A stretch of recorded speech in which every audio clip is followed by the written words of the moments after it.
Nós partimos agora para o próximo assunto, que é o futuro da Covid para os longevos. Depois de 2 anos realizando este evento online, estamos aqui tete a tete, matando a saudade, dando abraço um no outro, enfim, é uma delícia a gente estar junto. Só que gera um medinho também, né? Imagina voltar tudo ou não, a gente tem que seguir tendo cuidados ou não.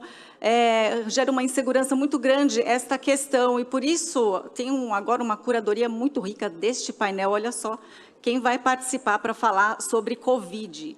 Eu chamo aqui ao palco o Dr. Geraldo Repli Sobrinho, ele que é integrante do Comitê Científico de Contingenciamento Covid-19 do Estado de São Paulo, diretor administrativo do CONASCENS e secretário municipal de saúde de São Bernardo do Campo. Seja muito bem-vindo.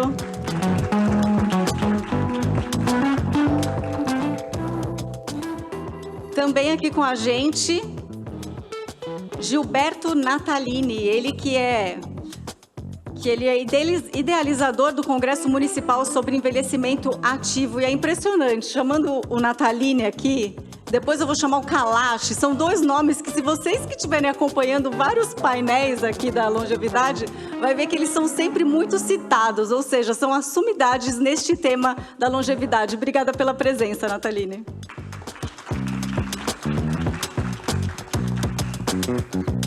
Chamo, então, novamente ao palco o Dr. Alexandre Kalash, que já esteve aqui em vários painéis, sempre enriquecendo muito os assuntos e compartilhando todo o vasto conhecimento que ele tem. Muito obrigada, Kalash. E para mediar esse painel, o nosso presidente da Longevidade Expo Mais Fórum, Walter Feldman.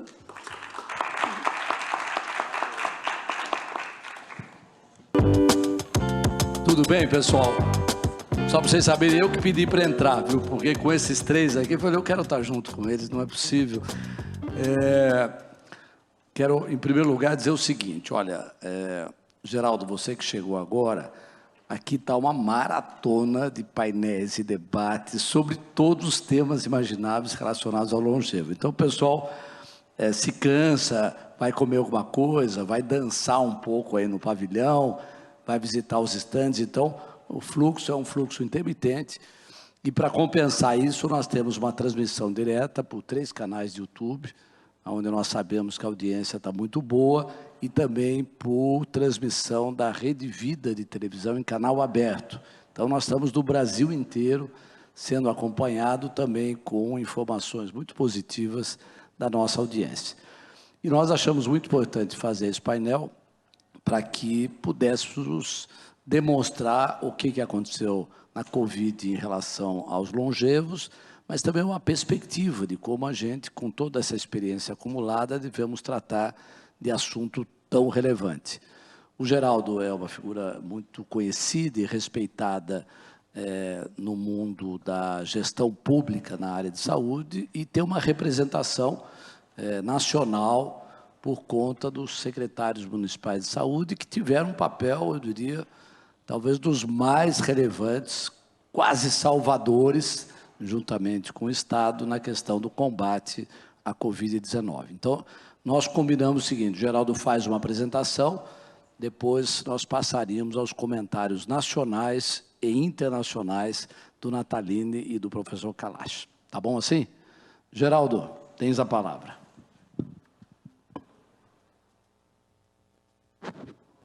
Bom, em primeiro lugar, agradecer o convite do Walter. É uma honra estar aqui com o Gilberto Natalini, o professor Kalash e todos que estão nos acompanhando. E falar um pouco de saúde pública, né? Outro dia eu fui num evento agora recentemente, e a hora que a gente vê o disparate de financiamento, de custeio, é uma coisa de louco, né? A saúde suplementar hoje, eles têm até mais recursos do que a saúde pública, né? E nós cuidamos de 170 milhões de brasileiros, e 50 milhões de brasileiros praticamente consomem o mesmo valor. Então, eu vou falar para vocês um pouquinho, rapidamente, e mais ou menos o que aconteceu com o Covid e o que nós estamos fazendo em alguns lugares. Tá? Então, esse dado, acho que todos já conhecem, o quanto que nós a nossa expectativa de vida aumentou nos últimos anos, né? Em 14 anos, praticamente, nós aumentamos 14 anos de expectativa de vida. E nós sabemos, as pessoas que passam dos 30, hoje estão chegando a mais de 80, 85 anos. Então, o duro é passar dessa fase inicial, que é onde a gente tem a morte precoce e que acaba diminuindo tanto a nossa longevidade. E a expectativa é que a gente chegue em 2032, praticamente aos 80 anos, e nós sabemos que lá fora essa expectativa de vida já é muito maior. E aqui os pilares da integralidade da saúde, né? Organização da saúde, então, para a gente ter qualidade de vida, né? Melhora da qualidade de vida, acesso e prevenção e mudança de hábitos. E não é fácil a gente querer que uma pessoa, depois dos 60 anos, mude de hábito. Vocês sabem disso, né? Então, mas nós temos que falar, nós acabamos de ver uma palestra brilhante, como que a gente pega alguém depois de 60 anos para fazer exercício, né? É um desafio tremendo. E aqui, falando um pouquinho do Covid, isso é a linha do tempo do que aconteceu, uma patologia nova que nós não conhecíamos. 2020 começaram os rumores, e aí veio esse furacão que nós vimos. E tem uma coisa que eu falo sempre, e eu não sei se alguém... Eu gosto muito de ler história, principalmente história da medicina, né? Nós fizemos os mesmos erros que aconteceu na gripe espanhola. A mesmíssima coisa. E, inclusive, o negacionismo. Só que lá eles estavam numa guerra. E eles esconderam das pessoas a doença, por causa da guerra, porque senão ninguém iria para a guerra. E lá, a gripe começou nos quartéis. E aqui ela começou nos lugares mais ricos, que foram as pessoas, e aí foi, e deu no que deu. E quem tiver curiosidade, foi exatamente a mesma coisa que aconteceu lá atrás. Espero que a gente não repita esse mesmo erro numa próxima pandemia. Deixa eu voltar só um pouquinho. Se vocês olharem aí em 2020, 70% das pessoas que morreram tinham mais de 60 anos. Então, olha como que a nossa população mais velha estava desprotegida. E a desinformação foi, na minha opinião, um dos maiores fatores para isso. E aí foi o que nós pregamos tanto, né? O isolamento, o distanciamento, o luto, porque, não sei, muitos de nós aqui têm pais mais velhos, avós, e às vezes ele ligava para um amigo, o amigo tinha morrido. E imagina a sensação dele em casa, trancado, né? Mas era o que nós tínhamos para o momento. Não tínhamos vacina, não tínhamos medicamento, não tínhamos nada. Então, foi o que foi possível ser feito. E a saúde física e mental. Quantos idosos que caminhavam, que faziam um monte de coisa, e eles tiveram que ficar em casa. E nós sabemos, um dos maiores problemas do envelhecimento é a nossa perda muscular. E imagina alguém em casa sem poder se exercitar. Se mexendo pouco, às vezes a própria alimentação um pouco mais complicada, e aí veio o problema cognitivo também. Aquele número de informações que chegavam, a pessoa também foi tendo os quadros de depressão, ansiedade, e aí foi cada vez mais complicando. E essas recomendações que a gente dava, que eu espero que muitas dessas recomendações fiquem para sempre.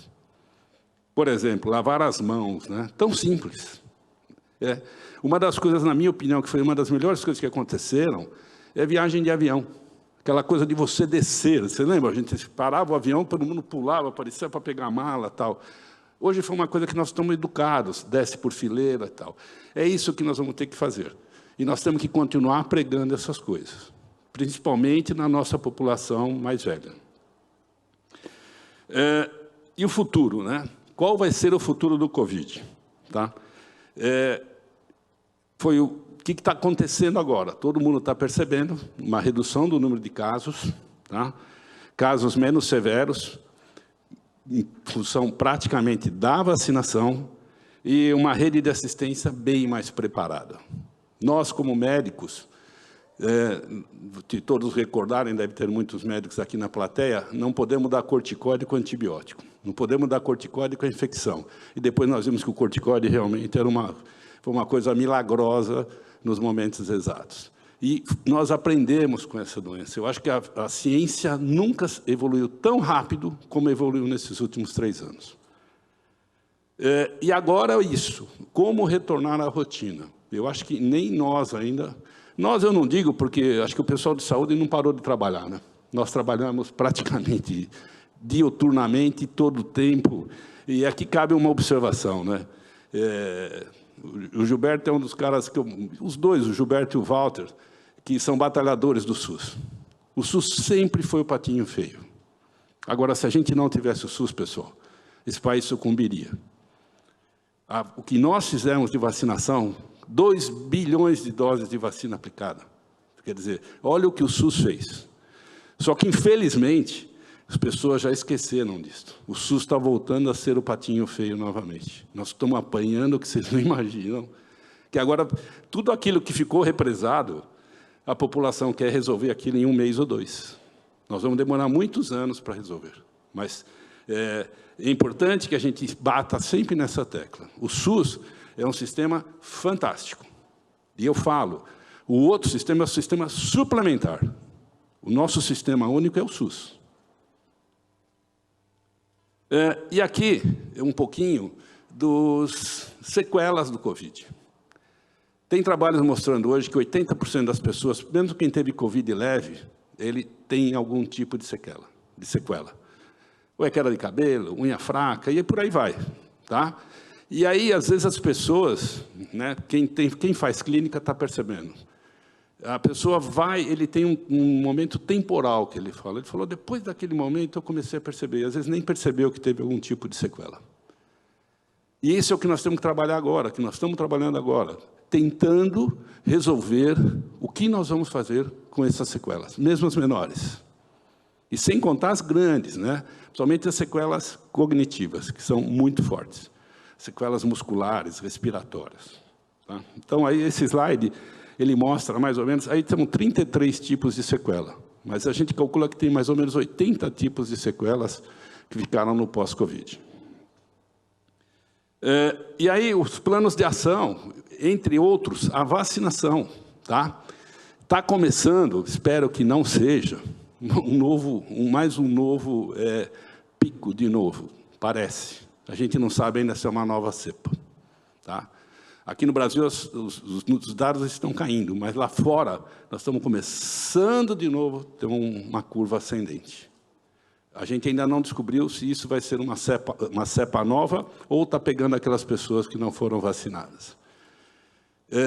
O nosso número de vacinas hoje, de crianças de 3 a 4 anos, que é a vacina que a gente tem disponível, é pífio. É pífio. Nós não conseguimos atingir 30% das crianças. Os pais estão com medo de vacinar seus filhos. E a nova, que nós temos agora, que seria a vacina para vacinar as crianças a partir de 6 anos, nós não temos ainda no Brasil. O Ministério não comprou essa vacina ainda. Então, não sabemos nem quando nós vamos poder começar a vacinar essa faixa etária. Tá? Agora, todo lugar que eu vou, eu rogo para as pessoas. Falem com os pais, peçam para que as pessoas vacinem seus filhos. Porque essa curva pode ser que daqui a pouco comece a pegar as crianças. E aí nós vamos falar o quê? Depois do leite derramado. Tá? E eu trouxe aí as vacinas que estão disponíveis para os idosos. E essa aqui, a maioria delas, acho que quase a totalidade delas estão disponíveis na rede pública. E eu não vejo ninguém, dificilmente, uma pessoa com mais de 60 anos se lembra que tem que tomar vacina. E está aí, ó, são uma série de doenças que a gente pode prevenir. Então, quem faz clínica, oriente as pessoas mais velhas que a vacina também é uma forma de prevenção, não só do Covid. O Covid, sim, mas as outras vacinas são importantíssimas. Isso aqui é o que a gente faz, é uma das coisas que a gente faz lá em São Bernardo. Nós criamos um programa chamado Cuidadoso, nós adaptamos umas UBSs com uma equipe multiprofissional, com geriatra, fisioterapeuta, educador físico. Então, nós temos feito um trabalho bacana também com os idosos. Nós temos uma população de quase 900 mil habitantes. Eu tenho hoje, não sei se vocês sabem também, hoje no Brasil tem 4,5 milhões de pessoas com mais de 60 anos vivendo sozinhos. Só em São Paulo, 1 milhão de pessoas moram sozinhos. E aí você pega de 60 para cima, Quantas pessoas com mais de 70, mais de 80 anos morando sozinho? Então, nós temos que fazer algumas políticas públicas para tentar atingir essas pessoas. Esses caras são realmente as pessoas que têm dificuldade e nós vamos precisar acompanhá-los. E, muitas vezes, não tem nem como ou quem vai socorrê-lo. E aí que eu falo a importância do SUS. Nós temos um programa que chama Programa de Saúde da Família. Nós vamos na casa das pessoas. A gente mapeia essas famílias, mapeia essas pessoas. Então, esse programa a gente tem que incentivar bastante. Que você tem um agente comunitário, um médico, enfermeiro, tudo isso. E aqui é um outro programa que a gente fala de Bem com a Vida, que a gente trabalha com atividade física para essa população, não só para essa população, mas para a população em geral da cidade. As nossas UBSs em São Bernardo, nós temos 33, elas têm uma sala que a gente chama Sala da Comunidade, que as pessoas usam como quiser, é para a comunidade utilizar. Por incrível que pareça, até casamento já foi feito em unidade básica de saúde. Então, por isso que eu falo, eu sou um entusiasta do SUS aí, desculpem, mas é coisa que a gente pode fazer. E está lá, está do lado da casa dele, uma UBS, máxima distância que a gente deixa da casa é 1 quilômetro. Então, a pessoa pode se deslocar facilmente. E o futuro, nós estamos, eu também, isso aqui é o símbolo do COSEMES, que é o Conselho de Secretários Municipais de Saúde do Estado de São Paulo. Nós estamos fazendo um trabalho com o HC e com o INCOR sobre reabilitação, tá? Com o professor Carlos Carvalho. E é muito interessante, nós estamos fazendo um trabalho diferente, nós estamos matriciando os municípios, ensinando, né, através de telemedicina, nós estamos fazendo teleaulas, um monte de coisa, de tal forma que a gente prepare isso aí lá no município, que ele consiga, depois, multiplicar isso para aquele pessoal. Então, uma experiência interessante, estamos começando agora, né? Então, também a gente espera que, em breve, a gente consiga estar isso em todos os municípios de São Paulo. Aqui é um pouquinho a OPAS, eu não sei se todos sabem também, a OPAS escolheu, o presidente da OPAS agora, escolhido essa semana, é um brasileiro, que é o Dr. Jarbas. O Jarbas Barbosa agora é o presidente da Organização Pan-Americana de Saúde. Eu acho que é uma conquista importantíssima para nós brasileiros, tá? Profissional brilhante, tem uma vida na saúde pública aí tremenda. Então, esse aqui é a meta da OPAS, que é, eles decretaram esta década como a década da longevidade. Tem um filminho, eu vou passar? Eu já estourei o tempo ali, mas eu vou um pouco mais, tá? O envelhecimento abre um mundo de possibilidades. A possibilidade de continuar fazendo o que amamos e ser quem somos. Mas, sem o suporte adequado, o envelhecimento também pode trazer limitações. Saúde debilitada, vulnerabilidade, solidão. Acreditamos que em um ambiente seguro, acolhedor e solidário, pode transformar o envelhecimento em uma oportunidade para ser saudável, para viver plenamente, para aceitar a mudança e continuar aprendendo e se desenvolvendo. Acreditamos que todas as pessoas têm o direito de prosperar, em qualquer idade, adicionando dignidade aos anos, bem-estar aos anos, vida aos anos. Década do envelhecimento saudável nas Américas. Adicionar vida aos anos. É interessante. Então, nós estamos na década, né? Está começando agora, então até o final, até 2030, né? E é isso, é mudar a forma como pensamos o envelhecimento, garantir as comunidades promovam capacidade das pessoas, né? Entregar serviços e cuidados integrados. A maior dificuldade hoje é a integralidade e a intersetorialidade também.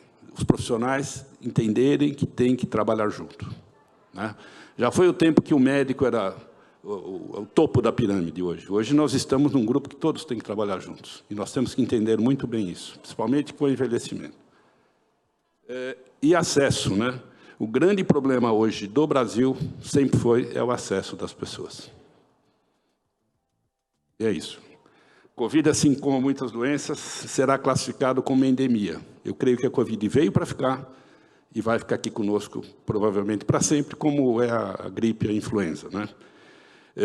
E aquilo já falei, que a gente esteja preparado para uma nova pandemia. Aqui em São Paulo tem uma nova secretaria agora, que é de Ciência, Pesquisa e Saúde, que nós estamos discutindo muito sobre o que fazer, né? Bactérias multiresistentes, vacinação, um monte de coisa diferente, pensando no futuro. E a gente tem um erro no Brasil, infelizmente, nós pensamos muito curto. Alguém já ouviu falar em planejamento para 30 anos aqui? Não existe. E a gente deveria pensar, o que nós queremos para o nosso país para daqui a 30 anos? Tá? Então é isso. Muito obrigado, agradeço. Uma honra estar aqui com vocês. Pessoal, dizer, doutor Geraldo Repple, é um orgulho para nós tê-lo aqui como palestrante desse tema. Para os que não são da área de saúde, o Geraldo, inquestionavelmente, é um dos mais importantes gestores na área de saúde pública do Brasil, reconhecido por todos com quem a gente fala e conversa, com experiência prática na gestão no município de São Bernardo do Campo e tantas outras que você já fez. Então, muito obrigado, tuas informações são conclusivas do quadro que temos hoje. Eu queria só lembrar, esses dias eu estive com o doutor Kalash num encontro muito importante, e o depoimento dele sobre a importância do SUS e como o SUS salvou nesse momento dramático da vida brasileira, ainda não é devidamente reconhecido. E eu estou fazendo uma releitura aí das músicas do Chico Buarque. O SUS lembra muito a Geni, mas exatamente igual a Geni, ou seja, ela era aquilo, aí ela salva a cidade, mas de repente pau de novo nela. Então é impressionante, o SUS é exatamente isso, salvador, mas novamente a sociedade volta a criticar com toda a carga, demanda impressionante, como você revelou em números. E um dos construtores do SUS no Brasil, como o Geraldo disse, é o doutor Gilberto Natalini, que também foi presidente do CONASENS e que agora tem a palavra.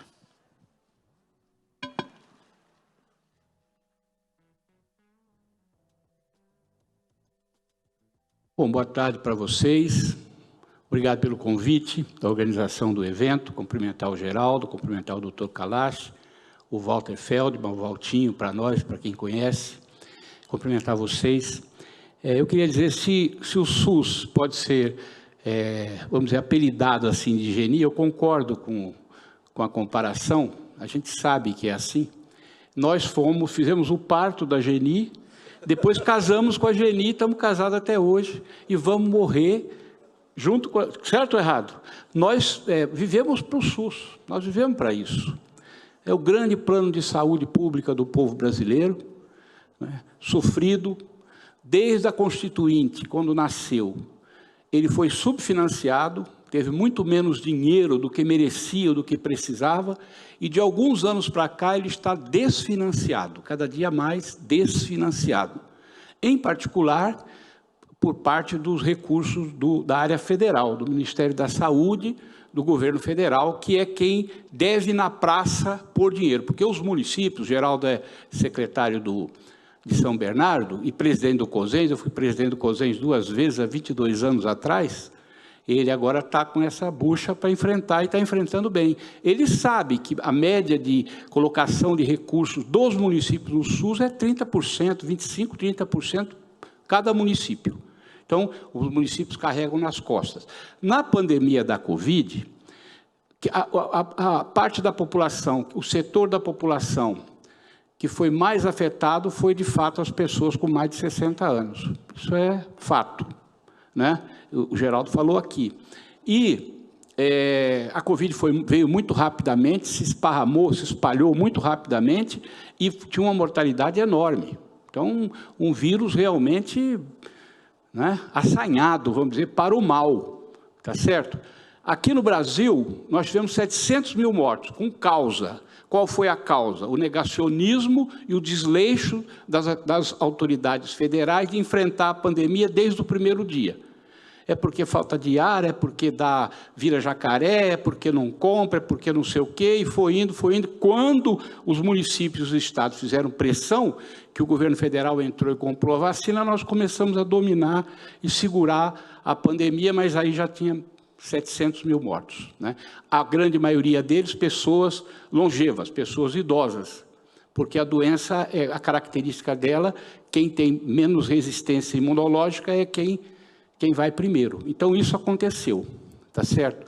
E eu quero dizer a vocês aqui, para mim não me estender muito, deixar o Kalash falar e o Walter também um pouco, eu quero dizer a vocês que essas pandemias, essas epidemias, esses surtos de viroses, doenças infecto-contagiosas, dos últimos 20 anos, é importante que se diga isso, todas elas, dizem os estudiosos que até a AIDS, né? Eu tenho lido os especialistas dizer que elas têm uma relação direta com a maneira agressiva que nós temos lidado com os recursos naturais do planeta. A gente está invadindo fronteiras ambientais de uma forma desorganizada, de uma forma predatória, e a natureza está liberando determinados tipos de micro-organismos que vêm para cima da gente e pega a gente despreparado, como foi o caso da Covid, mas outras patologias também, outras epidemias que tiveram essa característica também da forma como nós, a sociedade humana, se relaciona com as florestas, se relaciona com os biomas, se relaciona com o mar. Enfim, isso aí está relativamente consensuado entre os cientistas do mundo inteiro, e com a Covid não foi diferente, pelo contrário, certo? Mas a reação que a ciência teve, que os cientistas tiveram, a ciência deu uma demonstração de capacidade, rapidamente trouxe uma quantidade enorme de alternativas de vacinas que seguraram, né? Diminuíram a mortalidade, diminuíram o avanço, a ganância da doença, certo? Mas, como disse o doutor Geraldo, ela vai continuar entre nós. Agora, talvez de uma maneira mais, a não ser que surja um novo micro-organismo, que é possível acontecer, né? Dizem que quando tiver descongelado a Sibéria, mais do que já está, vai liberar ali micro-organismos que estão embaixo do gelo, há milhares de anos, vai liberar e nós vamos ver com quantos paus faz uma canoa, porque aquilo vai vir também para cima de nós. Isso são os ambientalistas e quem estuda esses fenômenos que dizem, é importante nós falarmos isso. Mas o SUS cumpriu um papel importante, não é? Importante. A música que eu brinco é Aplaudam Quem Sorrir, trazendo lágrimas no olhar. Então, os profissionais de saúde do Brasil, os profissionais, não só da saúde pública, mas da saúde privada também, todos eles, sem exceção, tiveram um papel salvador de vidas das pessoas. Eu vi, porque eu também sou médico, convivo com muitas pessoas que atenderam Covid, e eu vi o sacrifício, a dedicação, o empenho dos profissionais de saúde, no geral, na sua maioria. Os gestores também, os gestores do SUS, que são representados aqui pelo doutor Geraldo, os secretários municipais e a maioria dos secretários estaduais de saúde do Brasil foi quem salvou a pátria do ponto de vista da gestão da pandemia. Não só colocando recursos, fazendo estatísticas paralelas, porque o Ministério teve um período enorme que ficou negacionista. Não considerava que a doença estava matando, estava avançando, tinha uma atitude muito lenta e muito, até desumana. Houve no Brasil esse problema, tanto é que o Brasil, em termos de mortalidade, estatisticamente, foi o país onde morreu mais gente de Covid no mundo. Eu quero dizer a vocês que, para deixar aqui, para mim não me alongar muito, mas eu quero dizer a vocês assim, nós que temos mais de 60, né, aqui, nessa mesa aqui, tem 4 fundadores e implantadores do SUS, cada um do seu jeito, mas nós temos essa história de vida. E junto com muitos outros, Gonçalo Vecina, o próprio Jarbas Barbosa, que foi meu diretor, quando eu fui do presidente do Conasens, ele era da diretoria, Arouca, Carlos Gentilho de Mello, tanta gente que no Brasil ajudou a fundar essa estrutura de saúde que é muito generosa. O SUS é de uma generosidade incrível. Se a pessoa vier de qualquer outro país do mundo, cair ali, quebrar o braço, for no Hospital das Clínicas, ninguém pede passaporte nem carteira de identidade. A pessoa está com o braço quebrado, entra, atende e não paga um centavo. Eu acho que em lugar nenhum do mundo acontece isso. Nós fomos no Canadá uma vez, um secretário, o Lippe, o Vitor Lippe, caiu no Canadá, quebrou a costela, a gente foi num congresso de secretário lá em 2000. Foi para o hospital público, Canadá, top de linha. Aí trataram ele bem, enfaixaram, fizeram tudo direitinho. Na hora de ir embora, até logo, muito obrigado. Não, até logo não, $600. Mas como? Não é sistema único? Mas o senhor é estrangeiro. O SUS não faz isso, tá certo? Então, a generosidade do SUS é enorme. Eu estou muito preocupado com o que está acontecendo. Eu acho que se a gente não tomar atento, a gente vai ver o SUS desmilinguir. Eu acho. Sabe por quê? Porque falta dinheiro. O cálculo que a gente tem um grupo que estuda o dinheiro que falta para o SUS, para dar um fôlego para o SUS, para igualar na média dos nossos vizinhos, seria mais 200 bilhões, que está faltando por ano, tá certo? Para a gente melhorar o sistema. Então, nós precisamos ver o SUS, né? Aplaudir o SUS, não só quando o SUS recebe a gente ou um parente da gente e salva. Porque muitos brasileiros e brasileiras se preocupam com a questão, mas quando precisam do sistema. Quando estão saudáveis, outros cuidam. E se a população não se organizar e não chegar junto, em particular a Kalash, o setor da longevidade, os idosos, que precisam mais do sistema de saúde. Nós precisamos estar organizados, fazendo a pressão popular legítima para ter mais dinheiro no SUS, o mínimo de desvio de recursos que for possível dentro do sistema. A gente não pode permitir, eu tenho certeza que o CONAS e o CONASENS têm essa preocupação de tratar bem o dinheiro público que vai para a saúde, porque a gente conhece as direções desses órgãos e sabe quanto eles batalham para o dinheiro ser bem gasto. E essa questão da interação entre o município, o Estado e o governo federal, o Ministério da Saúde, é vital. Se não houver esse pacto federativo, o SUS não funciona, porque pela Constituição cada um tem um papel. Se um não cumpre o papel, fica muito difícil os outros cumprirem. Essa é a verdade, e isso tem acontecido com muita dificuldade no Brasil. Então, eu acho que, diante da pandemia, foi um exemplo para nós, foi uma aula de prática de como é possível o sistema de saúde brasileiro atender a sua população, em particular a população mais idosa. São Paulo deu exemplo, eu acompanhei muito de perto como que a cidade de São Paulo reagiu e agiu para que o povo fosse atendido e conseguiu, de certa forma, dar conta do recado, né, com muito sacrifício. Agora ficou a conta para pagar, que é, como não tem, o dinheiro não é suficiente, gastou-se muito na pandemia e agora encurtou o dinheiro e está com dificuldade de atender câncer, de atender outras patologias que nós estamos com dificuldade de atender. A pessoa fica, às vezes, 1 ano, 8 meses na fila para conseguir uma consulta com um oncologista ou mesmo uma cirurgia, uma coisa desse tipo. E isso também é muito ruim. É o pós-Covid que nós estamos vivendo, que o doutor Geraldo também falou aqui. Era o que eu queria dizer a vocês, em rápidas palavras, como um velho ativista militante do SUS, comecei eu e o Valtinho na Zona Leste, há 50 anos atrás, e nunca mais paramos. E o Geraldo também, na região do ABC, é broncossáurico, e o Kalash é o pai dos broncossauros, porque foi para a Organização Mundial de Saúde, implantou o envelhecimento no mundo todo, quer dizer, a história dele é uma coisa assim exemplar, tá bom? E eu espero que a gente possa contar com vocês, que vocês também sejam entusiasmados, porque eu acho que o futuro está na nossa mão. Se nós soubermos levar, nos organizar, juntar as pessoas em torno das causas boas, nós vamos, com certeza, superar as dificuldades e caminhar para um mundo melhor. Muito obrigado.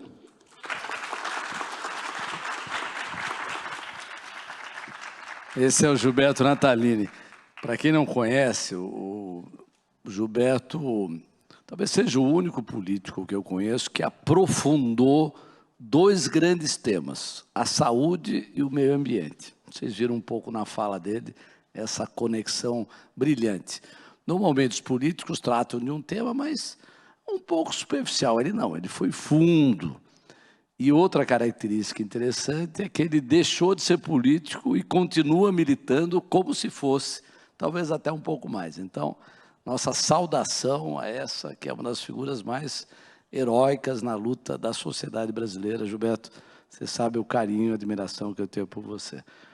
Professor Kalash, aqui nós estamos com um grupo fantástico, né? Todos heróis da luta de saúde do Brasil. E eu quero apenas anunciá-los, portanto, depois de tanta manifestação boa, você tem a palavra. Obrigado.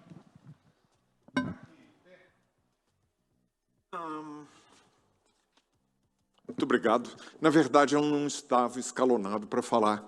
Apenas, infelizmente, o Jean Goldstein não pôde vir e o Valtinho me pediu que fizesse algumas colocações, sobretudo com uma perspectiva mais global.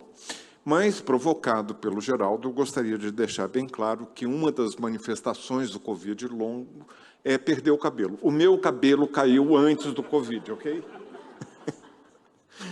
Nem tudo a gente pode atribuir a esse vírus perverso.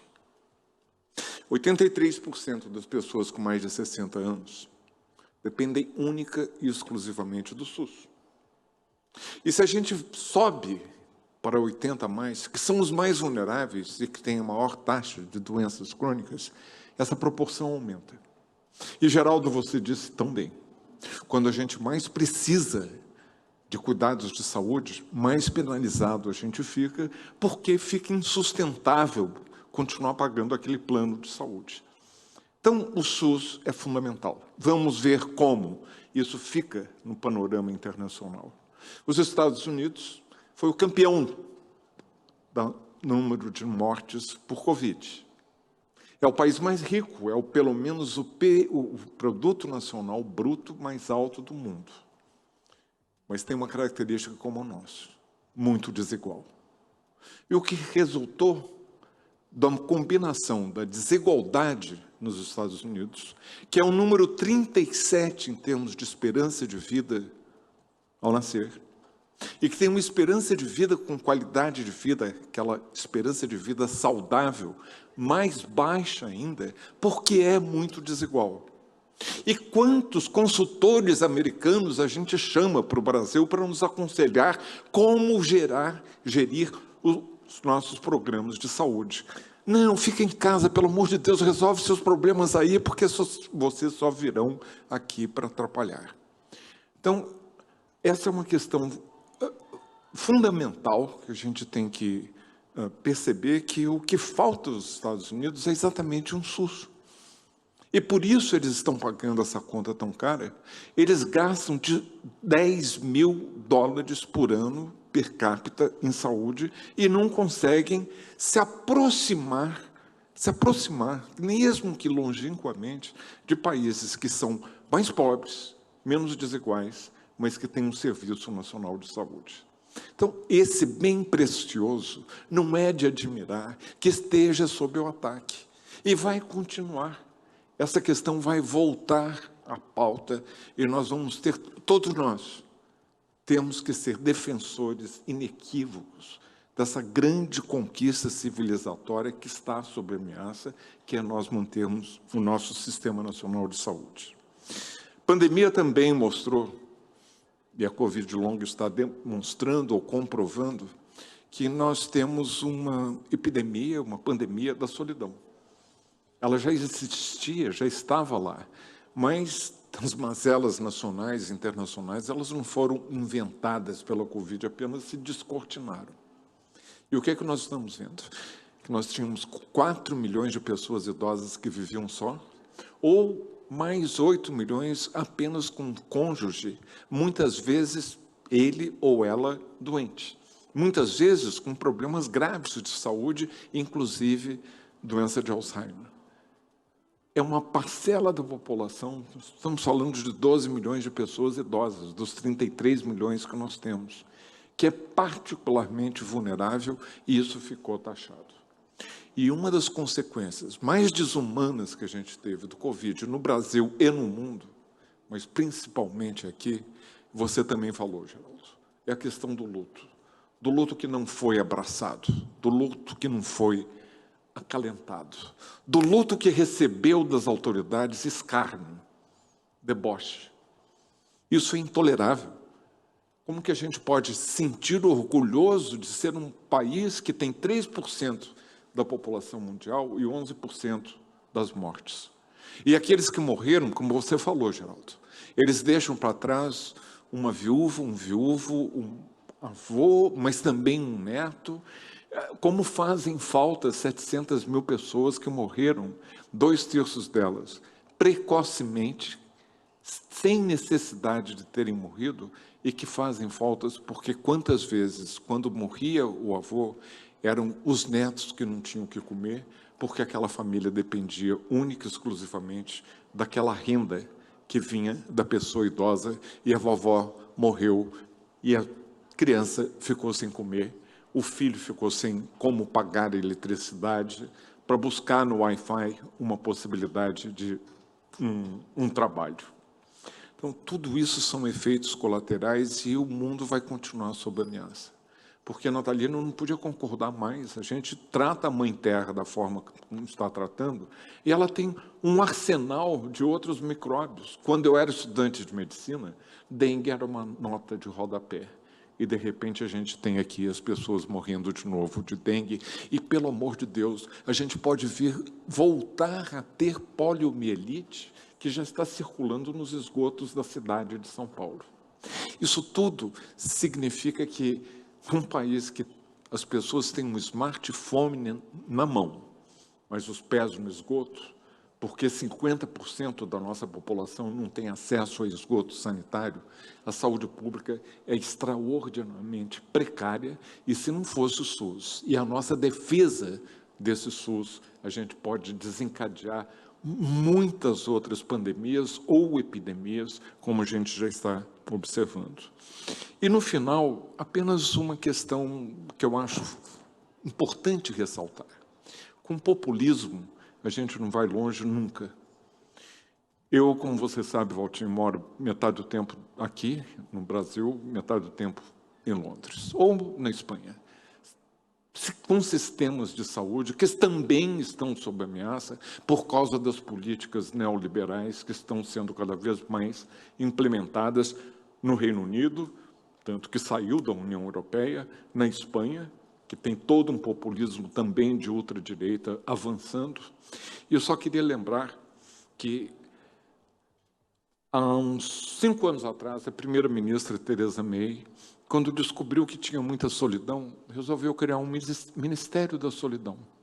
Essa aqui é legal, então você tem um ministério, você tem um ministro, você tem funcionários civis, então a gente vai resolver o problema da solidão com um ministro. Senhor ministro, só pode ir lá em casa porque a vizinha está só? E 800 bibliotecas públicas foram fechadas naquele mesmo ano. É ali que se quebra a solidão.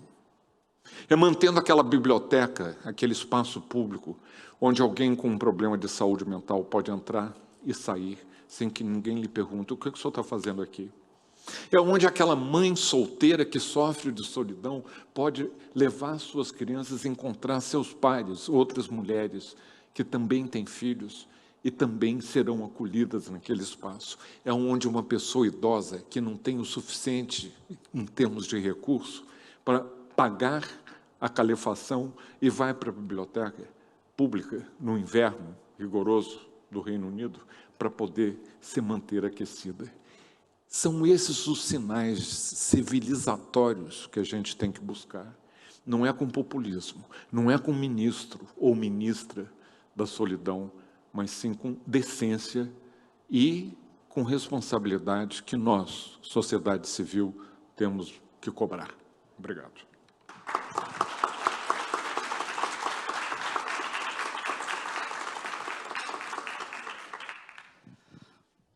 Professor, a minha conclusão esses dias é que vou fazer quase 70 anos. É impressionante como eu aprendi esses dias. É impressionante. E como, viu, Mafê, esses painéis, nós temos que dar mais tempo a eles. A exposição tem que ser maior. Temos que produzir debate com o público, tem que abrir a palavra para o pessoal falar, se manifestar, haver essa inter-relação com os debatedores e palestrantes. E a gente está aprendendo, sempre, sempre. Mas somos defensores de princípios e valores. E o SUS é inquestionável. Esse é um consenso por aqueles que estiveram à frente desse processo, que ajudaram a construir e que foram salvos por um sistema que continua de pé, apesar de tudo. O Gilberto falou muito da questão do financiamento, é um dos grandes temas do SUS, é isso. Muito se tentou, muito se fez. Eu me lembro da CPMF, né, o esforço. Para quem não sabe, o Adib colocava um recurso adicional e depois o pessoal tirava do orçamento para compensar. Então, no final, ficava o mesmo. Toda uma batalha, no final, ficava o mesmo. E agora a mexida que estão fazendo em Brasília com o orçamento secreto, tirando dinheiro dramaticamente do sistema de saúde. Então, tudo isso a gente aprende, se conscientiza e vai à luta, que é exatamente a proposta desse fórum, é ir à luta, coletivamente, ter informação, ter subsídios para nós enfrentarmos esse, eu chamaria de retrocesso civilizatório que nós estamos vivendo, né? Ou seja, tem muitos dados, a gente falava de manhã na questão da cultura, na questão do meio ambiente, na questão da saúde, são retrocessos inaceitáveis em relação aos quais nós temos que fazer a devida barreira e a resistência em luta. Queria agradecer... Como? Uma pergunta? Vamos abrir aí, o Jaime permite, Jaime? Uma pergunta, como nós fizemos nos outros painéis, então. Quem está com o microfone? Félix Vacati. Olha como eu enxergo, hein? Cadê o som?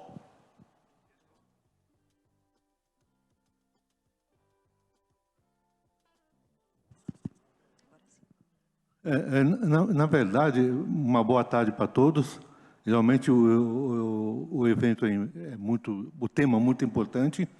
Embora a gente estava discutindo o Covid, acabamos no SUS, mas o que eu queria dizer é que na verdade nós temos que discutir a realidade de forma imparcial. Medicina, a gente vai discutir saúde, vai discutir através da medicina, e não necessariamente através da política, né? O Gilberto Natalini falou da questão lá da negacionista, mas esqueceu de falar da corrupção, esqueceu de falar da intervenção do STF, esqueceu de falar de N coisas que acabaram prejudicando a própria campanha contra o Covid, né? Nunca se viu um país tão desunido contra o inimigo comum. Eu fiquei espantado, né? Durante a Covid. Realmente havia mais uma disputa política do que uma disputa contra uma enfermidade. E Félix, realmente a corrupção... Félix, alguma pergunta? Eu vou chegar lá. Então, o que nós precisamos realmente combater o grande mal que é a corrupção. Então, eu queria perguntar qual a sugestão que vocês podem, como secretários, especialistas em SUS, né? Como nós podemos combater a corrupção dentro da gestão da medicina? Eu queria propor o seguinte, eu acho que vamos sugerir isso para o próximo fórum, porque abre um novo debate em relação ao qual nós não teremos tempo. Então, eu queria pedir a compreensão do Félix, que quiser depois conversar com algum dos palestrantes, mas não dá para abrir esse debate agora, porque é um outro tema fora do Covid e do papel que o SUS teve nesse processo. Te agradeço, Félix. Obrigado. Muito obrigado pela sua intervenção, mas nós não temos mais tempo para continuar, tá certo? Dá para fazer um congresso só sobre isso, né? Muito obrigada a todos aqui presentes.